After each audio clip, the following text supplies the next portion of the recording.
Amara's footsteps echoed across the marble, each one a quiet act of defiance in a space not meant for her. She paused at the edge of the lobby, hoodie sleeves tugged over her hands, clutching a flash drive like it was armor. The air was thick, with the scent of polished wood and distant coffee, but beneath it all was a chill, a tension that made her shoulders tighten. Security Officer Hopper stood at the entrance, posture rigid, eyes narrowing the moment he saw her. He didn't need to say much. The way he stood, blocking her path with his body, sent a message louder than words. Amara kept her voice calm as she announced, "I'm here for the keynote." But Hopper's gaze slid past her, landing on a white man in a crisp suit who breezed by with a grin and a wave. Hopper nodded him through, not even asking for a badge. Amara's grip on her flash drive tightened. She met Hopper's stare, refusing to look away. "Check the list." "My name's there," she said, her words measured, each syllable a test of patience. Hopper's response was a dismissive grunt, his attention already drifting, his lips pressed into a thin, hard line. The lobby's bright lights reflected in the glass doors, casting Amara's image back at her, smaller but unbroken. She felt the weight of every glance, every staff member who looked away, pretending not to see what was happening. When Hopper finally reached for her ID, it was with a practiced motion, as if this was just another routine. The plastic snapped in his grip, shards scattering across the floor. Amara's jaw tightened, but she didn't flinch. She bent to gather the pieces, her hands steady even as her heart pounded. "You'll regret that," she said quietly, her voice carrying further than she expected. Hopper's laughter was short and uneasy, fading as she turned and walked away, her shadow stretching behind her, swallowing him.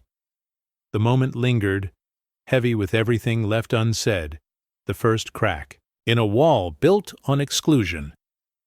Before the story continues, please let us know from where you are watching this video. Write your city or country in the comments below. Don't forget to subscribe and hit like if you believe in stories that challenge injustice. Your engagement gives power to voices that need to be heard. The plastic snapped in Hopper's grip, a sharp sound that cut through the low murmur of the lobby. Amara stared at the fragments of her ID as they scattered across the polished floor, her breath catching for just a moment. Hopper tossed the broken pieces at her feet, his eyes cold, a warning in the set of his jaw. "Try that again. You'll be escorted out," he muttered, voice low but clear enough for the nearby staff to hear. Amara knelt, gathering the fragments, one by one, her hands steady even as her chest burned. A staff member passing by dropped a folder, papers spilling everywhere. When Amara reached out to help, the man recoiled, shaking his head and mumbling an apology as he scrambled to pick up his things without touching her. The concierge behind the desk kept her gaze fixed on her computer screen, typing with unnecessary force, pretending not to see. Amara pressed the jagged edge of her broken badge into her palm, grounding herself in the sting. "That was real," she said, voice low. The words meant for herself as much as for Hopper. He only shrugged, glancing at his radio as if daring her to make a scene. The lobby felt smaller, the walls closing in, every set of eyes a silent witness to her humiliation. Amara stood, squaring her shoulders, and approached the desk.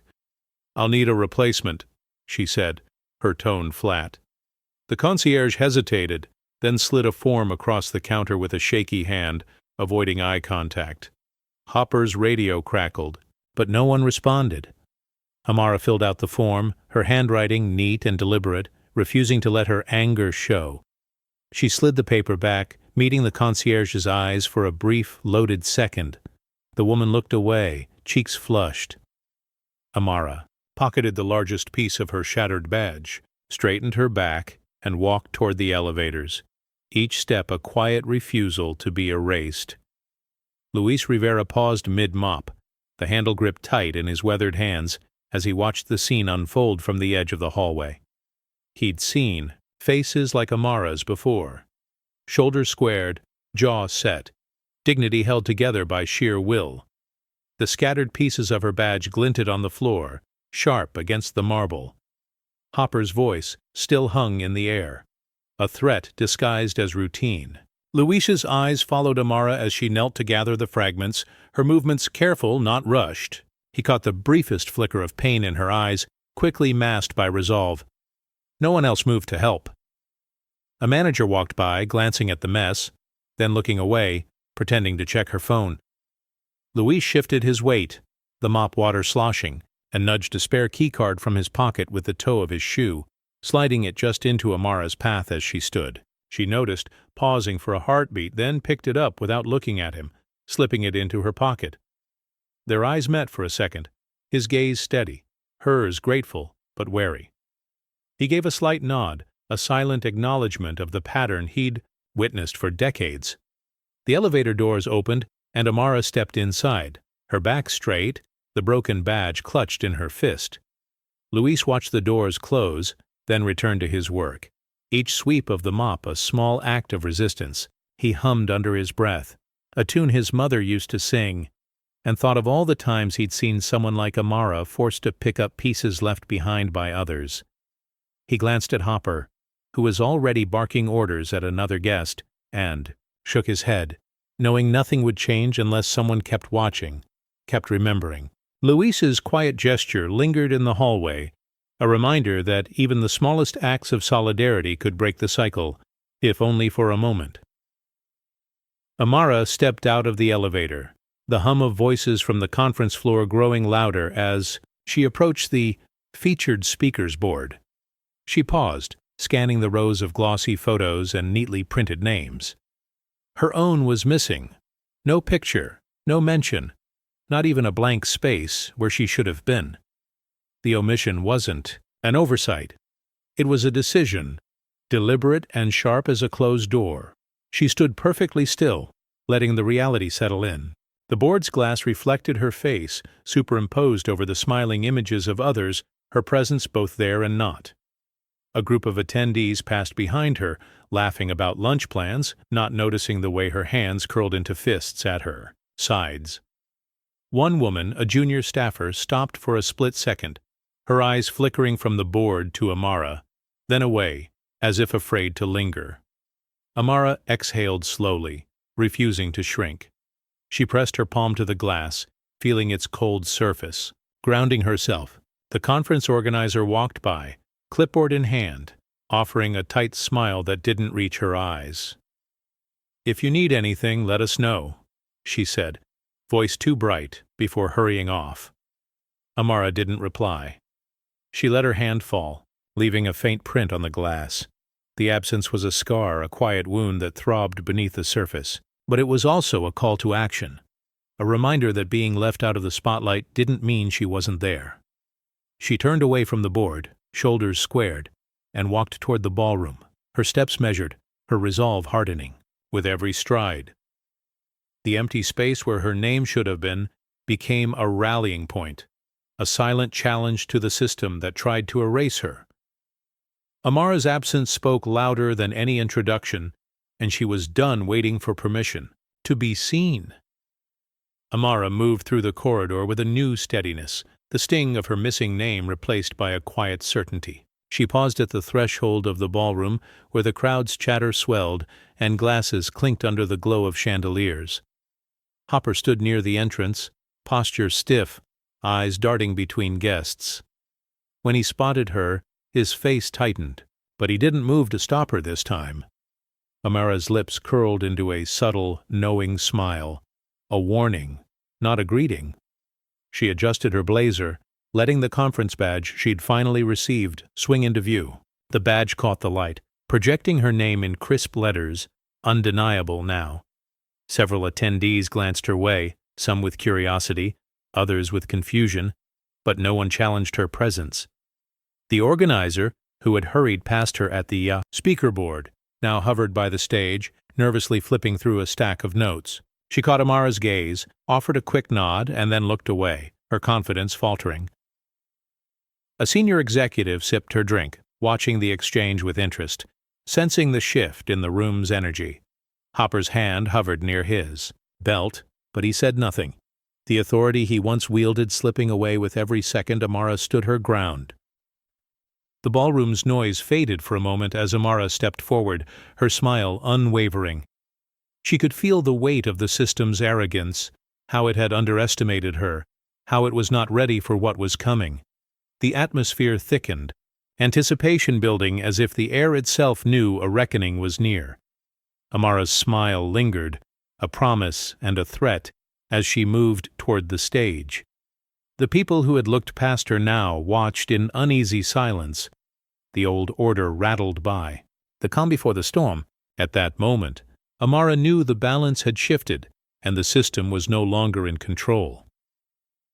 The night Amara's world changed forever began with the distant wail of sirens and the flicker of blue and red lights bouncing off the chipped paint of their apartment walls. She was 8, sitting cross-legged on the living room floor, homework half finished, when her mother's voice dropped to a whisper and the air in the room grew heavy. Amara crept to the window, pressing her small hands against the cool glass, and watched her father outside the bakery where he worked, his white apron still tied around his waist. 2 police officers stood with him under the harsh glow of a street lamp. Their faces were unreadable, their questions delivered in flat, official tones. "He's just waiting for his ride," her mother murmured, voice trembling with fear and frustration. But the officers didn't seem to hear. They asked for identification, their words clipped and rehearsed, their posture rigid. Amara's father kept his voice calm, explaining that his shift had just ended, and he was only waiting for his wife. As he reached for his wallet, his lunchbox slipped from his hand, falling open on the sidewalk. A sandwich and a bruised apple rolled out coming, to rest near the officer's polished shoes. One officer stepped on the apple, grinding it into the pavement without a glance. The other snapped handcuffs around her father's wrists, ignoring his quiet protests. Neighbors watched from behind curtains, some faces pale with worry, others disappearing quickly into the shadows. Amara's mother pulled her away from the window, but she twisted free, unable to look away as her father was led to the squad car, his head bowed. The officers never raised their voices or made threats. They didn't have to. Their power was in the way they dismissed her father's explanations, in the way they treated his lunch as debris, in the way they closed the car door and drove off, leaving Amara's mother in silent tears. The next morning, Amara found the apple flattened and brown and tucked it into her backpack as a reminder. That night became the blueprint for every lesson she learned about the world. Sometimes injustice was loud, but more often it was quiet, methodical, and left you standing alone on the sidewalk, holding the pieces. Amara sat in the front row, her hand raised before the teacher finished the question. Numbers and formulas came easily to her, the logic of physics a comfort in a world that rarely made sense. She'd spent nights at the kitchen table, working through practice problems, by lamplight, her mother's gentle encouragement in the background. When the guidance counselor called her in, Amara expected congratulations. Instead, she found a closed office door, a neat stack of forms, and a teacher with a practiced smile. "We've been reviewing your schedule," the counselor began, her tone light but final. "We think you'd be better suited for home economics this semester." Amara blinked, confusion flickering across her face. "But I signed up for AP Physics. I'm already ahead in math." The teacher's smile didn't waver, but her eyes slid to the clock on the wall. "Sometimes it's good to have balance. You don't want to overwhelm yourself." Amara's fingers tightened around her backpack strap. She looked down at the forms, her name typed neatly at the top, the box for home economics already checked. "I want to stay in physics," she said quietly, her voice steady. The counselor's reply was gentle, almost pitying. "We just want what's best for you, Amara. These classes can be very demanding." The conversation ended with a handshake and a promise to revisit your options next year. Amara walked out, her footsteps echoing in the empty hallway. She pressed her calculator into her palm, the familiar weight grounding her. In the cafeteria, she watched as her classmates compared schedules, laughing about electives and easy grades. No one noticed the way she sat a little straighter, fighting the urge to shrink.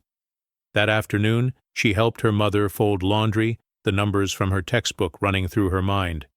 She resolved to teach herself, to solve every problem, twice, to make sure no one could ever say she wasn't ready.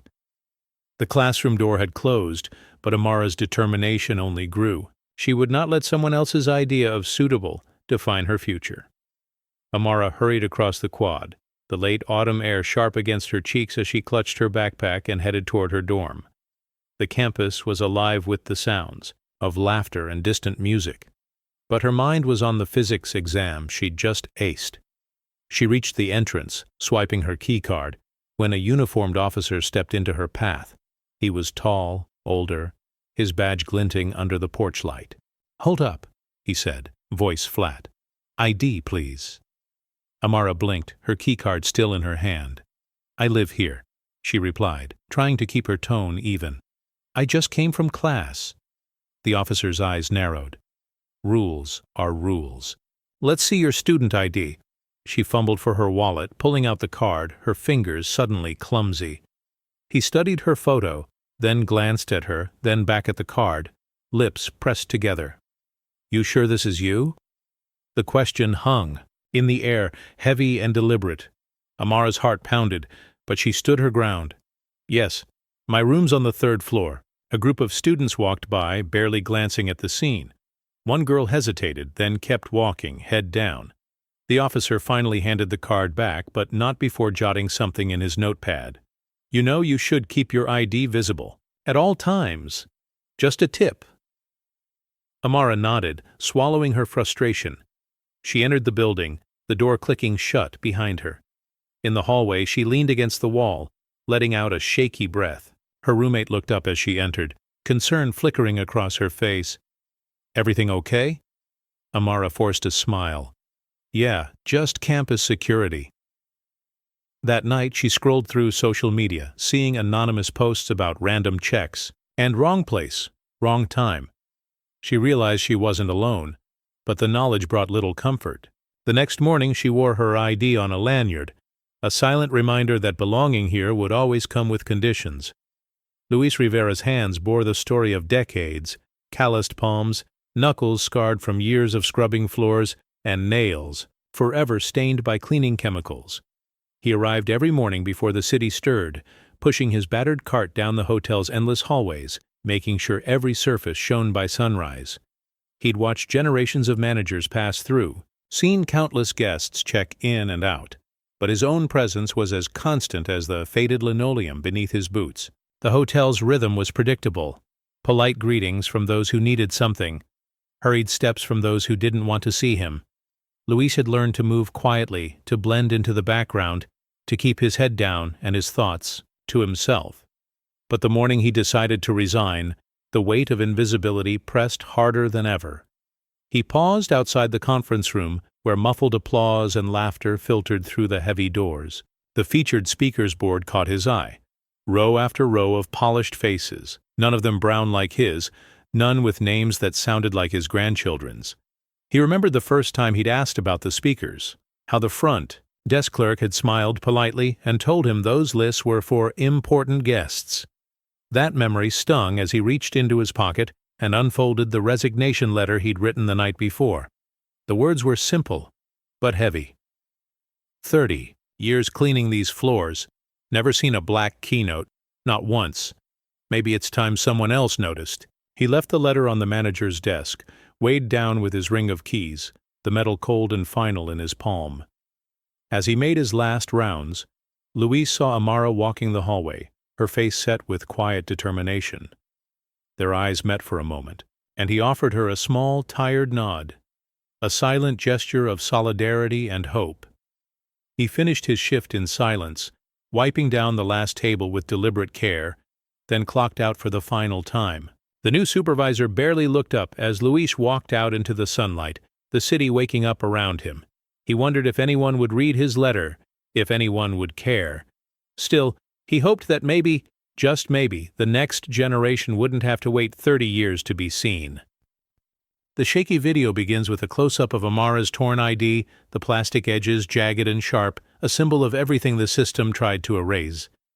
The camera wobbles as a voice off-screen mutters, "This always happens." Comments flood in. Beneath the clip, hashtags like, "This always happens," and "invisible."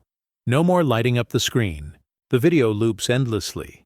Each replay of a small explosion, spreading the story far beyond the hotel's polished walls and into the hands of strangers who recognize the pattern all too well.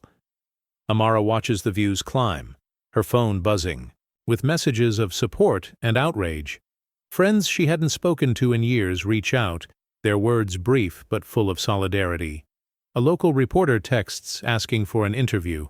The hotel's PR team scrambles, their carefully crafted statements unraveling with every share and retweet. In the background, Hopper's face appears on a news segment, his expression tight, eyes darting away from the camera. The clip plays. Again and again, the torn ID, now a symbol of systemic dismissal. Staff whisper in hallways, some shaking their heads, others avoiding eye contact, the weight of exposure settling over the hotel like a slow fog. Amara's mentor, Dr. Carter, watches the video with a quiet smile. "They can't erase you now," she says softly, her words a balm and a challenge. Amara nods, the fire in her eyes steady and bright. The hashtag becomes a rallying cry, a beacon for those who have been passed over, dismissed, or silenced. The video's reach grows, sparking conversations in offices, classrooms, and homes. It's not just a clip. It's a mirror held up to a system that has long ignored voices like Amara's. The digital wave is unstoppable, a quiet revolution broadcast in light and sound.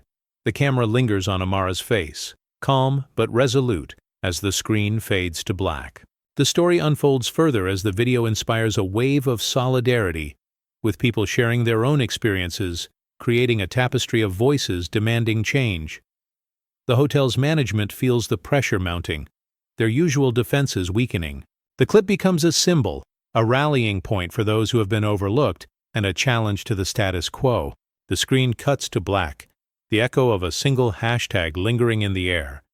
This always happens. Dr. Carter waited for Amara in the quiet corner of a campus cafe, her hands wrapped around a mug of tea gone cold. The news of the viral video had already reached her. She'd seen the comments, the outrage, the sudden spotlight. When Amara arrived, her steps were steady, but her eyes betrayed exhaustion. Dr. Carter motioned for her to sit, her expression gentle but serious. "You know what happens next, don't you?" she asked, her voice low enough to keep their conversation private. Amara nodded, glancing out the window at students rushing between classes, oblivious to the storm brewing just beyond their world. "They'll try to make it go away," Dr. Carter continued, her words precise. "They'll say it was a misunderstanding, that you overreacted, that it's all been blown out of proportion." She leaned in, her gaze unwavering. "They'll try to erase you, Amara, not just from the board or the program, but from the memory of what happened. That's how they protect themselves." Amara's jaw tightened, her fingers tracing the rim of her cup. "I'm not going anywhere," she replied, her voice steady despite the tremor in her hand. "I won't let them." Dr. Carter reached across the table, her touch warm and grounding. "That's why you need to be twice as careful, twice as prepared. Keep every email, every message. Document everything. And don't let their doubt become yours." The cafe's noise faded around them, the moment suspended between warning and resolve. Amara nodded, determination settling in her shoulders. "I'm not asking for permission anymore," she said quietly. Dr. Carter smiled, pride flickering in her eyes. "Good, because you never needed it." As Amara stood to leave, Dr. Carter's final words followed her like a shield. "They can't erase what's already been seen. Make sure they remember." Amara stepped back into the world, the weight of her mentor's warning both a burden and a source of strength, ready for whatever came next. The leaked emails arrived quietly, but hit like a thunderclap. Amara sat in her small apartment, scrolling through the messages on her laptop, eyes widening with each line. The hotel's internal memo instructed staff to limit loitering in the lobby, a phrase that sounded harmless until she saw the attached training slides. Faces of black guests were circled in red, marked as high risk. The language was clinical, detached, but the message was clear. Exclusion was official policy. She leaned back, the chair creaking beneath her, heart pounding with a mix of anger and disbelief. Around her, the city's hum felt distant, as if the world had narrowed to this moment of revelation. Amara's phone buzzed, a message from her mentor, Dr. Carter. "They hide behind words, but we see through," she typed back, fingers shaking, slightly. "It's worse than I thought." The email spread rapidly online, shared by whistleblowers and activists, sparking outrage and demands for accountability. News outlets picked up the story, headlines questioning the hotel's practices and the systemic biases embedded in everyday routines. At the hotel, staff whispered nervously in break rooms, some expressing discomfort, others clinging to denial. Hopper's face appeared in a security briefing, his usual confidence replaced by a tight jaw and darting eyes. The leaked documents became a mirror reflecting a culture of coded discrimination, a system designed to exclude under the guise of safety and order. Amara felt the weight of the emails settle on her shoulders, but also a fierce determination. This was no longer just her fight. It was a call to action for everyone who had been passed over, dismissed, or silenced. The quiet exposure of truth was beginning to crack the foundation of a long-standing injustice, and Amara was ready to stand at the forefront of the change. Amara sat in the back row of the packed town hall, her hands clasped tightly in her lap, as the first security video flickered onto the projector screen. The grainy footage showed the hotel lobby from above, a steady stream of white guests breezing past the security desk, their bags unchecked, their badges barely glanced at. Hopper appeared in the corner of the frame, posture relaxed, offering polite nods and casual greetings. Then the footage shifted. Amara herself entered, standing out in her dark hoodie, her steps slowing as Hopper's demeanor changed. The room grew tense as everyone watched him step into her path, his body language suddenly rigid, his eyes hard. The difference was unmistakable, and a quiet murmur rippled through the audience.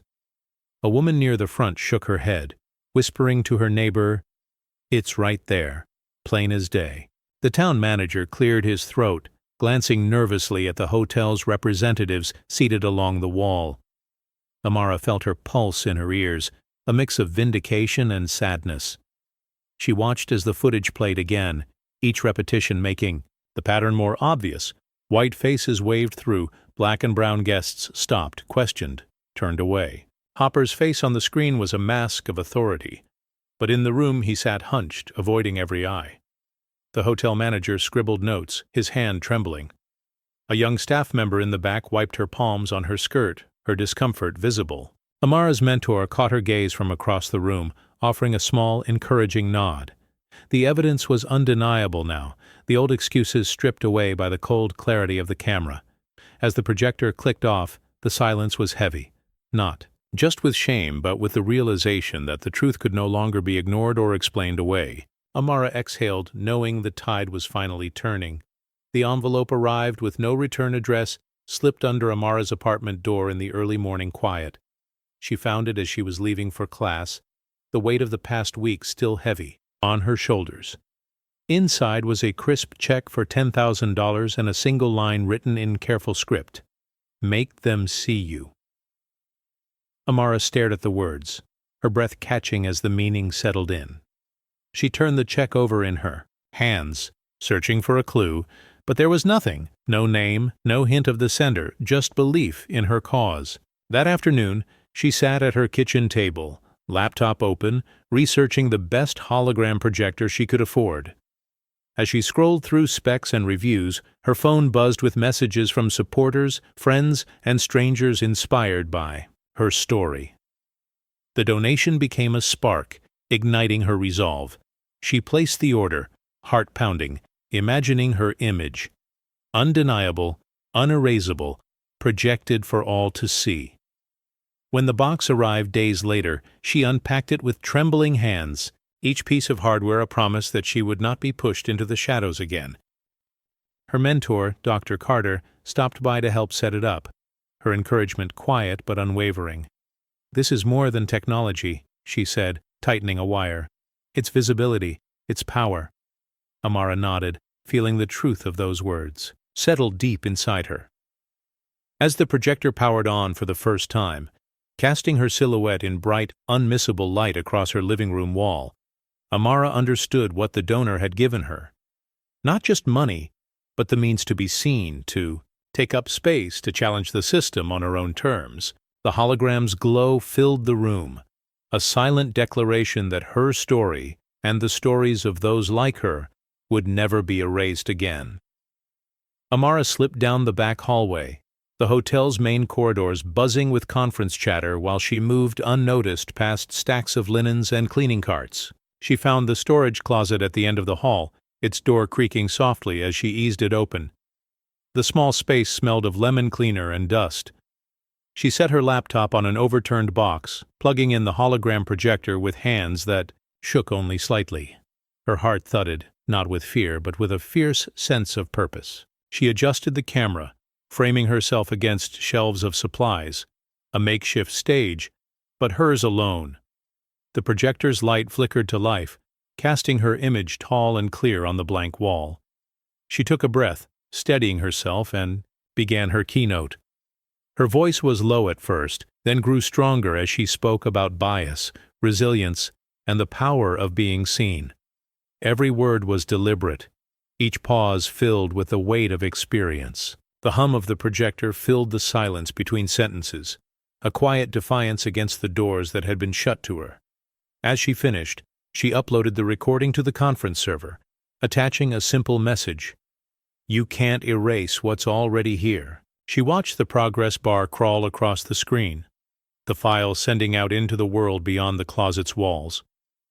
Outside, footsteps passed, but no one stopped. Amara packed up her things, her movements careful and unhurried. Before leaving, she glanced at the projection one last time, her own face, clear and determined, shining back at her from the darkness.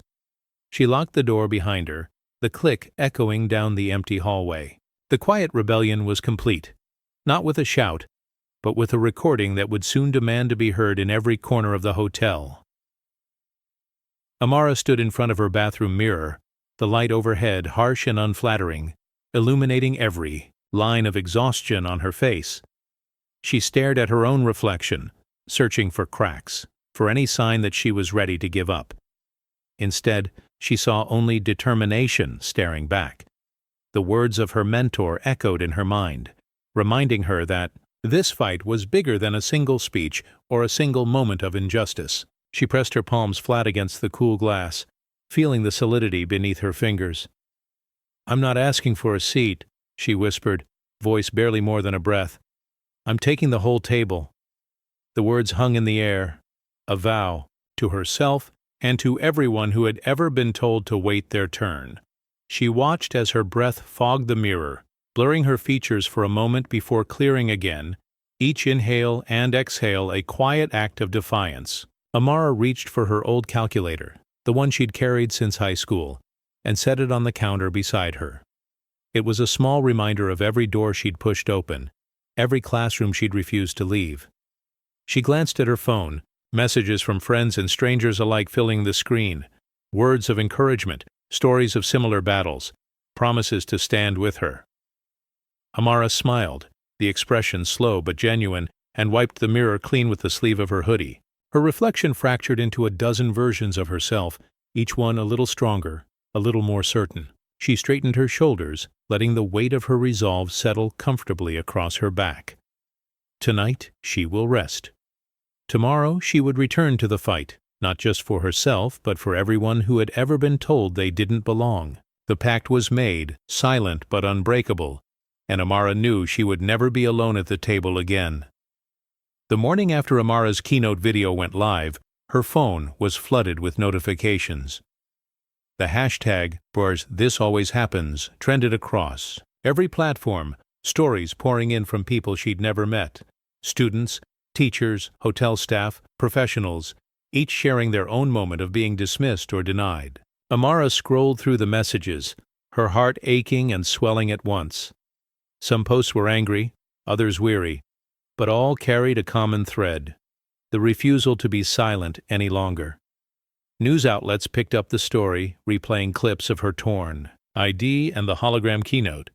Panelists debated the meaning of bias, while activists called for accountability. At the hotel, management huddled behind closed doors, their usual confidence shaken as reporters gathered outside. Inside, staff exchanged uneasy glances, some whispering apologies, others finally speaking up about what they'd witnessed for years.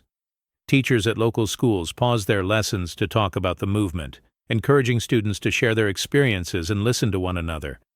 Amara's mentor, Dr. Carter, sent a simple text: "You started something real." The hashtag became more than a trend. It was a rallying cry, a digital banner carried by thousands who had been waiting for someone to say what they'd always felt. Policies began to shift as institutions scrambled to respond. Hotels announced changes to their guest screening routines, universities reviewed their campus security practices, and companies pledged to address bias in hiring and promotion. Amara watched it all unfold, her own story now woven into a tapestry of collective voices. She felt the momentum building, the sense that something irreversible had begun. The movement was no longer about a single incident or a single person. It was about a community finding its voice, demanding change, and refusing to accept the old ways. As the hashtag continued to rise, Amara knew the world would never be the same. Amara stood backstage, her hands pressed flat against the cool metal of the podium as she waited for her name to be called. The air behind the curtain was thick with anticipation and the faint scent of stage lights warming up. She could hear the hum of the audience on the other side, voices low, programs rustling, the occasional nervous cough. Her blazer felt unfamiliar, sleeves stiff where her hoodie's softness used to be. She glanced down at her conference badge, her name now printed in bold, impossible to overlook, the plastic smooth and whole against her chest. The memory of Hopper tearing her old ID flashed through her mind, but she straightened her shoulders, refusing to let the memory shake her. The announcer's voice rang out, clear and formal, and Amara stepped into the spotlight, the hush that fell over the room immediate and absolute. The hologram projector at her side glowed faintly, ready to amplify her presence. She paused at the podium, letting the weight of the moment settle, her gaze sweeping the crowd. Some faces were open and curious, others closed and wary, a few already looking away. She gripped the sides of the lectern, grounding herself, and began to speak. Her voice was steady, carrying across the hall, every word chosen with care. "You see me now," she said, her tone calm but unyielding. "Not because I changed, but because the world was forced to look." The audience shifted, some leaning forward, others exchanging glances, the old order rattled by her quiet confidence. As she spoke, the hologram behind her multiplied her image, projecting it onto every wall, every screen, making her presence inescapable. She talked about belonging, about the doors that had been closed, about the cost of being overlooked. Each sentence landed with a force that needed no anger, only truth. When she finished, there was a moment of stillness, the room holding its breath, before the applause began, soft at first, then swelling into something undeniable. Amara stepped back, her blazer catching the light, her hoodie folded neatly over her arm, a silent reminder of where she started and how far she had come. Amara left the stage, applause still echoing in her ears, and found herself drawn to a quiet corner of the lobby where the lights were softer and the noise faded into the background. She reached into her pocket, feeling the jagged edges of her torn ID, the plastic cool and sharp against her skin. Each piece was a memory of being stopped, questioned, dismissed, of hearing her name spoken with doubt, or not spoken at all. She turned the largest shard over in her hand, the letters of her name split by the break, and caught her reflection. In a nearby window, the glass showed her face layered with the city lights outside, a mosaic of past and present, strength and pain. Guests passed behind her, their voices low, some glancing at the broken badge, most pretending not to notice. One woman paused, her gaze lingering on Amara's hand before offering a small, sympathetic nod, a silent acknowledgement of what had happened. Amara nodded back, grateful for the brief connection. She looked down at the badge again, remembering the moment it was torn, how Hopper's hand had moved so quickly, how the sound had seemed to echo louder than the applause ever could. She thought of all the times she'd been told to wait, to be patient, to accept less. Now, holding the evidence of her exclusion, she felt something shift inside. The broken badge was no longer just a symbol of what she'd lost, but of what she refused to surrender. She slipped all the pieces into her wallet, determined to keep them as a reminder, not of defeat, but of resilience. The reflections in the window multiplied, each one a version of herself that had survived, endured, and risen. As she turned to rejoin the crowd, Amara felt the weight of the badge in her pocket, not as a burden, but as a promise to herself and to everyone watching that she would never be broken again, no matter how many times the world tried. Amara stood at the podium. Once more, the crowd's energy different now, charged, restless, waiting for something that would not let them return to comfort. She placed her hands on the lectern, feeling the weight of the broken badge in her pocket, the memory of exclusion still fresh, but no longer stinging. Her gaze swept the audience, pausing on faces she recognized. Hopper, rigid and pale near the back. The hotel manager, eyes darting. A handful of staff, their postures tense, uncertain where to look. Amara's voice was steady, but the edge in it was unmistakable. "You built this system," she began, her words cutting through the silence like a blade. "You decided who was welcome, who was worthy, who was safe. You made the rules, the lists, the doors that opened for some and closed for others." She let the words hang, watching discomfort ripple through the room. A man in the second row coughed, shifting in his seat. Amara pressed on, her tone unwavering. "You built this system, and you have watched it work exactly as you intended. But now you have to see what it does to those you never meant to include." The hologram behind her came to life, replaying moments from the security footage. White guests waved through, black and brown guests stopped, questioned, turned away. The evidence was undeniable, the pattern clear. Amara's image multiplied. On every screen, her presence inescapable. "You can't claim you didn't know," she continued, her voice softer but even more powerful. "You can't say you didn't see. The truth is here in your own records, in every story you tried to bury."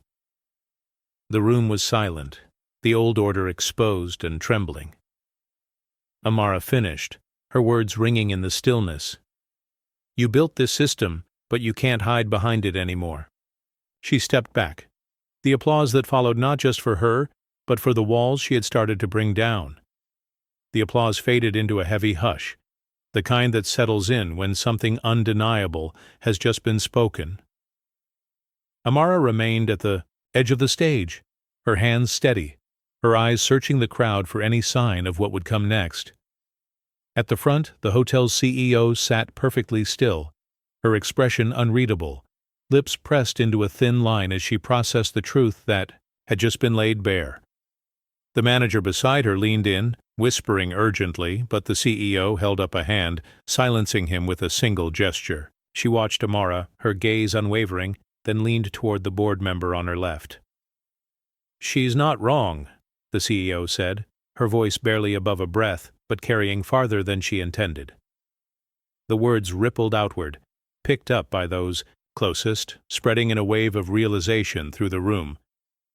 The board member nodded, his jaw clenched, and others began to murmur, the old certainty in their eyes replaced by doubt and something like respect. Hopper shifted in his seat, his authority shrinking with every passing second, his face flushed as he looked anywhere but at Amara. A staff member in the aisle caught Amara's eye, offering a hesitant nod, a small act of courage in a room that had long rewarded silence.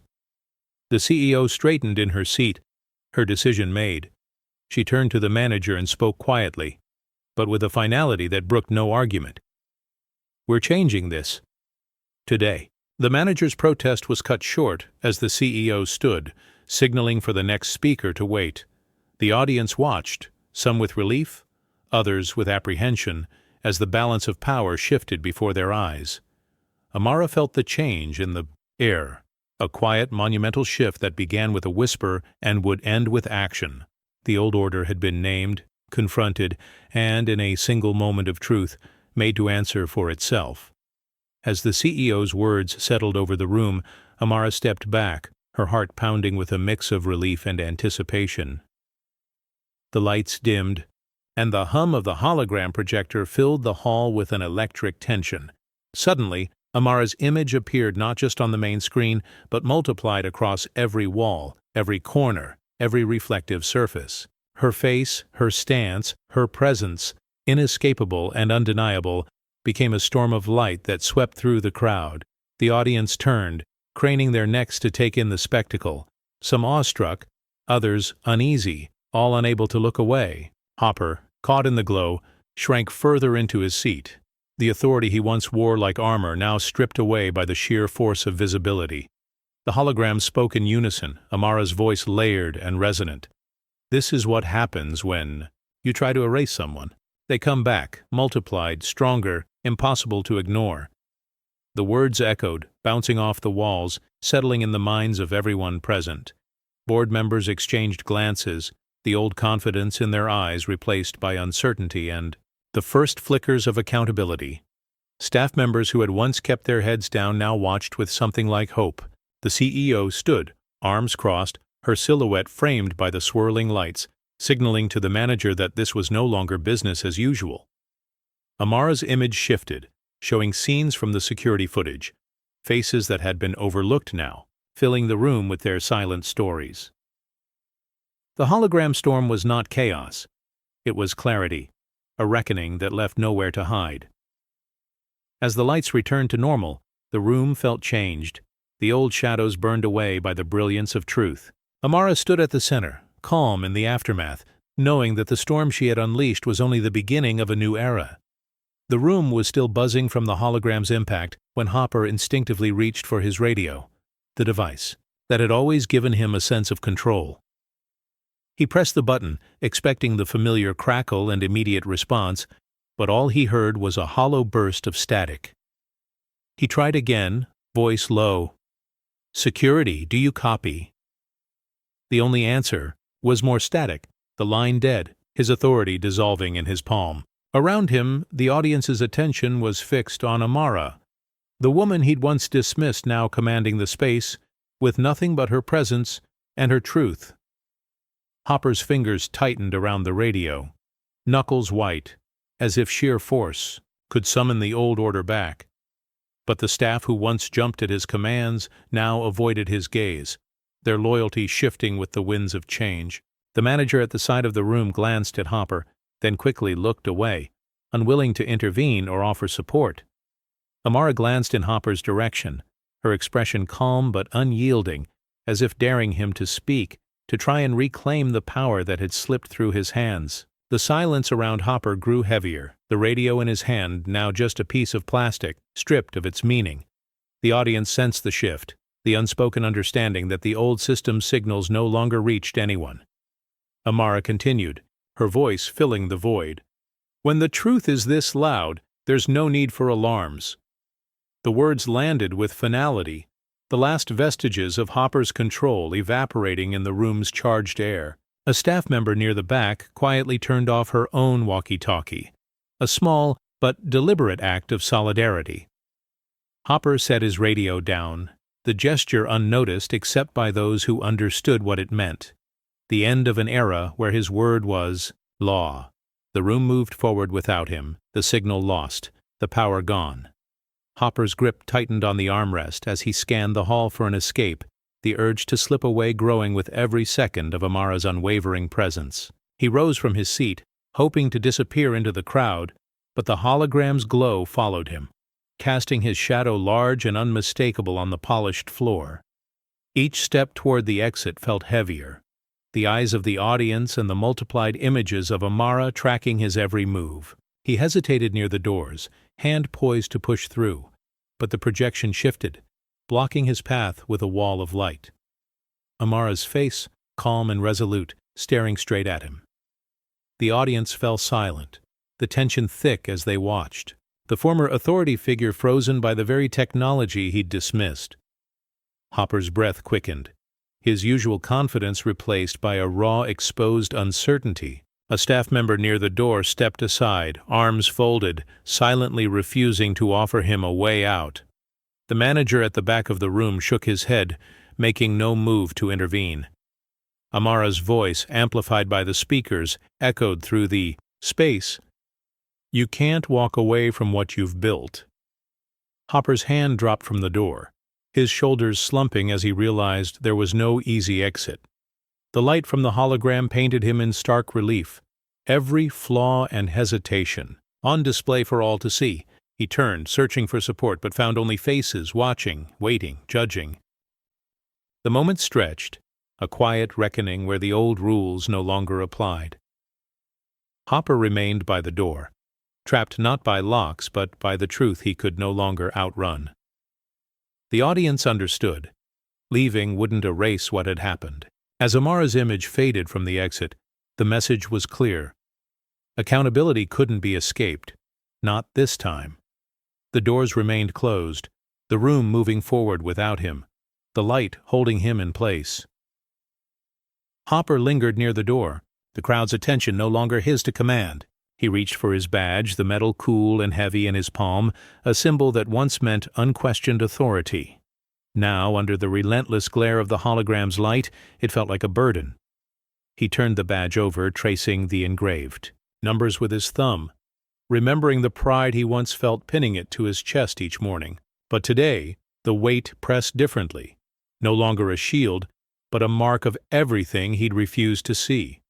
The audience watched, some with pity, others with quiet satisfaction, as Hopper fumbled with the pin. His hand slipped, the sharp edge pricking his finger. A bead of blood welled up, bright against the silver, unnoticed by most but searing to him. He wiped it away, but the sting lingered, a physical echo of the judgment in the room. Amara, still at the front, met his gaze for a moment. Her eyes held no triumph, only a steady reminder that consequences had finally arrived. The staff member closest to Hopper shifted her stance, arms crossed, her expression unreadable but resolute. The badge, once a ticket to every room and every right, now felt like a relic from a world that no longer existed. Hopper looked down at the small wound on his fingertip, the pain sharp but fleeting, a minor injury compared to the deeper reckoning unfolding around him. He pinned the badge back on, the gesture slow, almost reluctant, as if hoping it might still carry some of its old power. But the room had moved on, the authority it represented stripped away by truth and exposure. Hopper stood in the light, his scars, visible and invisible, laid bare for all to see, the badge's weight a reminder that power, once abused, can never be worn the same way again. As the tension in the hall reached its peak, a ripple of movement swept through the audience. Dozens of phones were raised, screens glowing as they captured every detail. Hopper's faltering composure, Amara's unwavering stance, the hologram's unblinking gaze.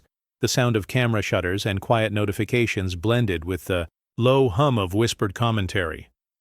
Social media feeds began to flood with live videos and snapshots, each post adding fuel to a growing digital fire. Hashtags emerged in real time, spreading Amara's story far beyond the walls of the conference hall. Within minutes, clips of her speech and Hopper's visible discomfort were trending, drawing reactions from people across the city and soon the country.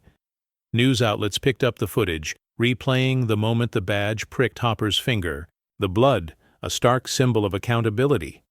Comment sections filled with messages of support, outrage, and recognition, some sharing their own stories of exclusion, others demanding change at the highest levels. Amara's mentor texted her a simple message: "They're listening now."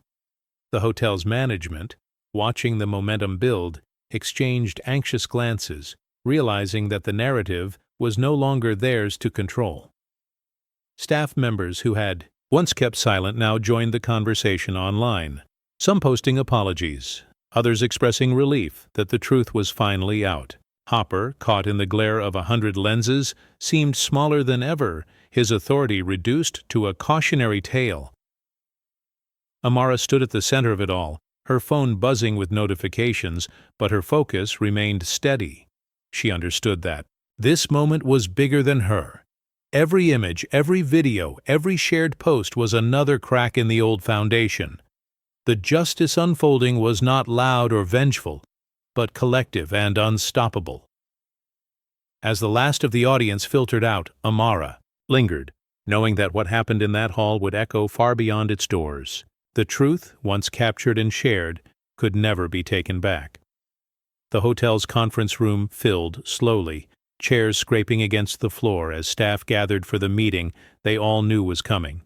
The air was thick with anticipations and uncertainty, the events of the past week still fresh in everyone's mind. The manager stood at the front, a folder in his hands, his usual confidence replaced by a measured seriousness. He cleared his throat, glancing at the faces before him. Some familiar, some new, all waiting to see if this would be different from the empty promises of the past. He began by acknowledging what had happened, his words careful, but honest. "We can't undo what's been done," he said, "but we can change what happens next." He outlined the new standards, focusing on respect, transparency, and accountability. Anonymous reporting would be available for anyone who felt mistreated or witnessed bias. Regular reviews would ensure that these changes weren't just words on paper, but actions embedded in the hotel's daily life. The staff listened, some nodding in agreement, others folding their arms, wary from years of being overlooked or dismissed.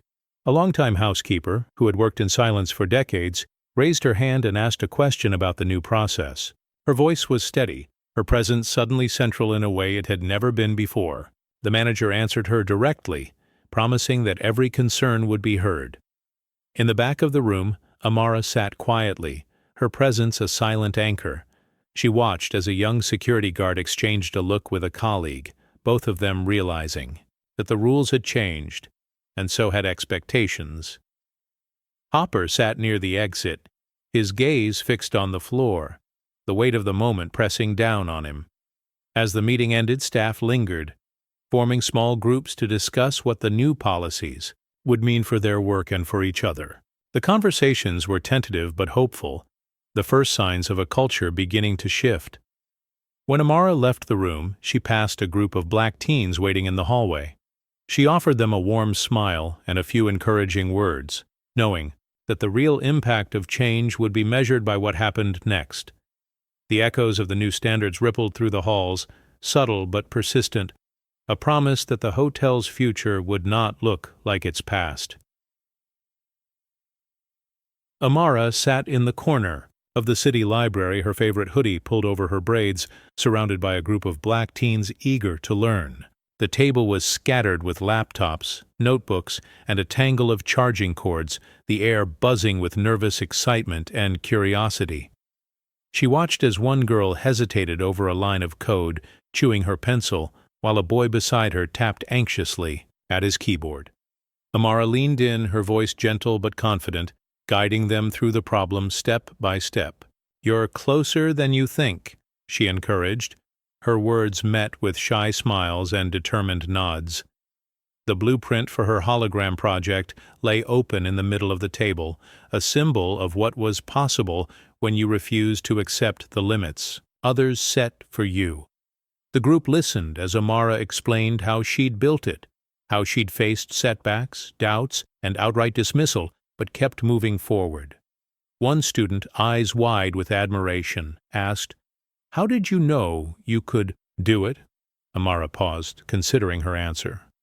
"I didn't," she admitted, "but I knew I had to try. Sometimes you have to build the door yourself when none will open." Around them, other library patrons glanced over, some with curiosity, others with quiet pride. The librarian, a middle-aged woman with kind eyes, brought over a tray of snacks, offering a supportive wink as she set it down.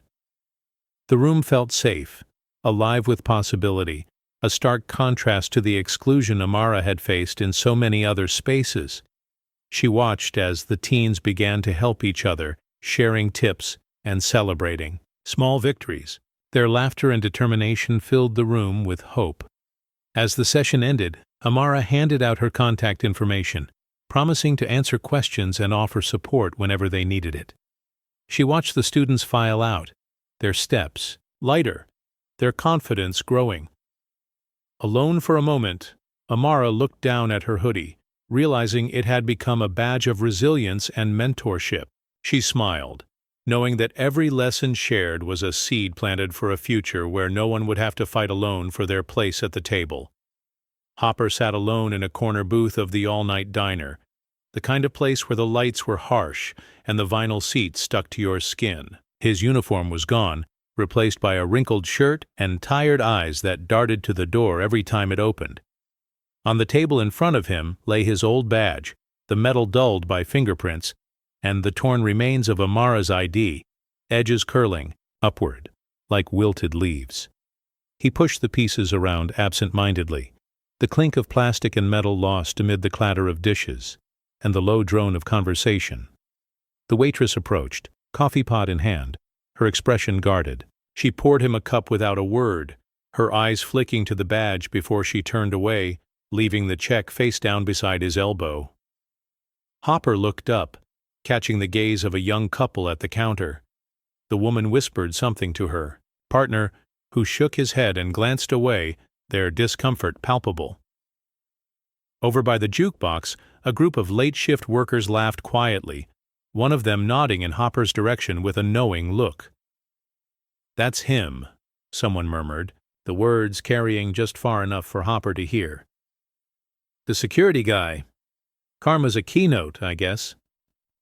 Hopper hunched over his coffee, the warmth doing little to ease the chill settling in his chest. He tried to focus on the menu, but the words blurred, replaced by flashes of the conference hall, the hologram's light, Amara's steady voice. Every sound in the diner seemed sharper, every glance a reminder that the world had shifted and he was no longer at its center. The manager behind the counter caught his eye, offered a forced smile, and then turned away, busying himself with the register. As Hopper finished his coffee and gathered his things, he realized no one here would ever see him the same way again. He left the badge and the torn ID on the table, a silent confession, and stepped out into the night, the cold air biting as he disappeared into the city's anonymity. The staff lounge was unusually crowded, the usual hum of idle chatter replaced by a tense, searching quiet. Employees gathered in small clusters, their voices low as they traded glances and questions. The events of the past week had shaken every routine, and the new standards announced in the conference room lingered like a challenge in the air.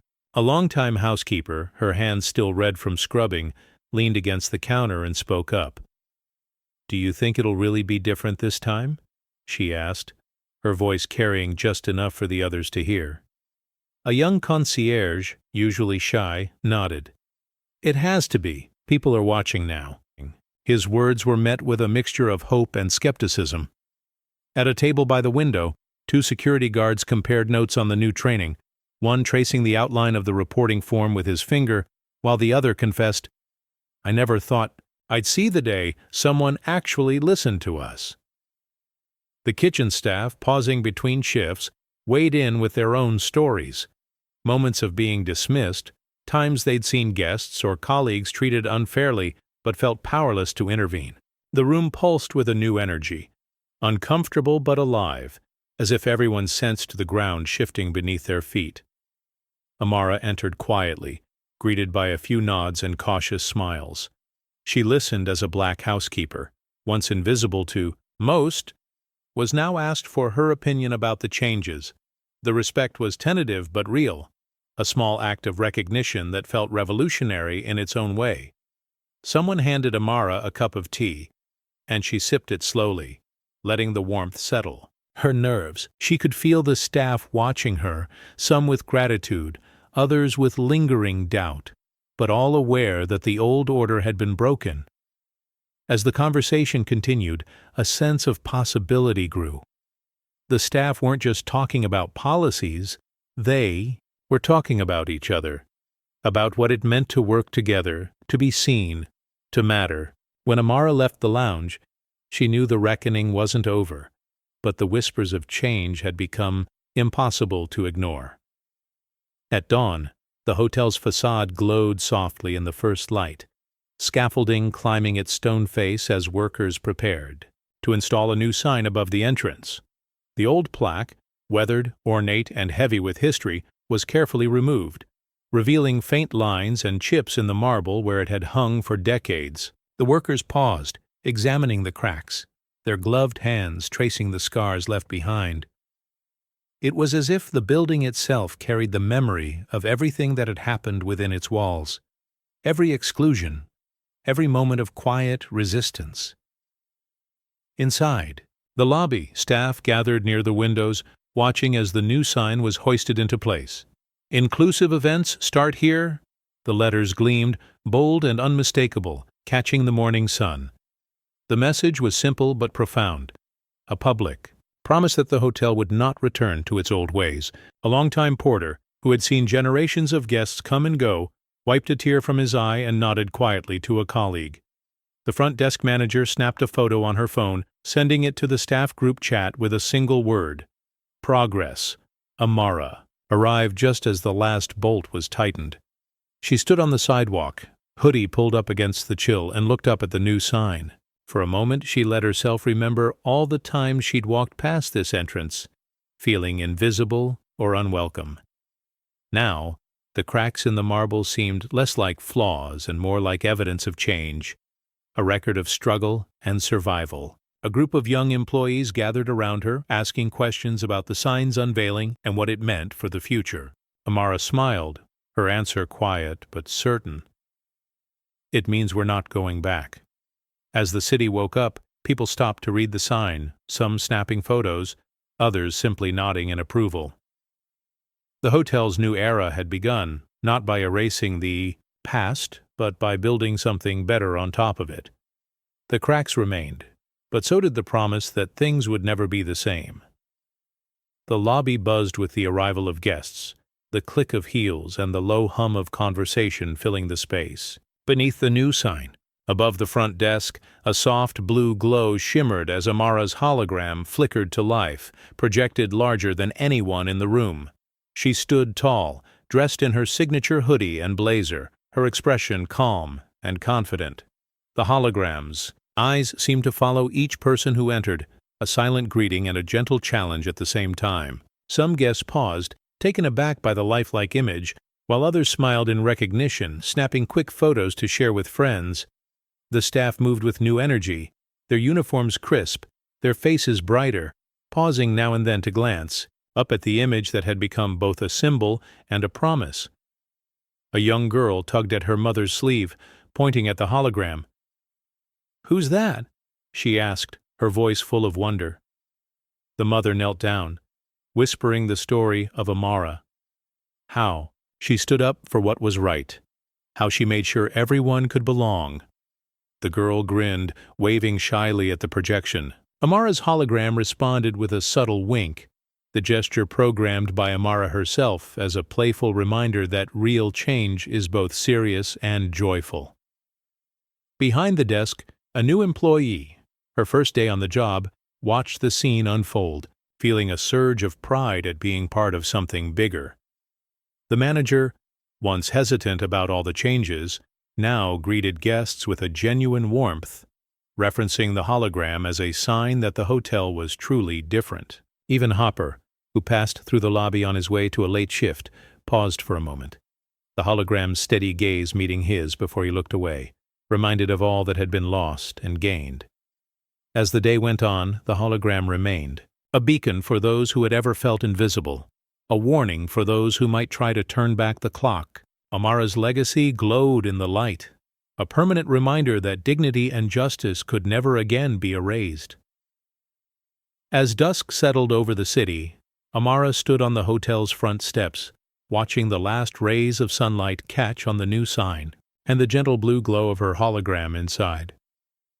The day's bustle had faded, leaving only the quiet shuffle of staff heading home and the distant sounds of traffic.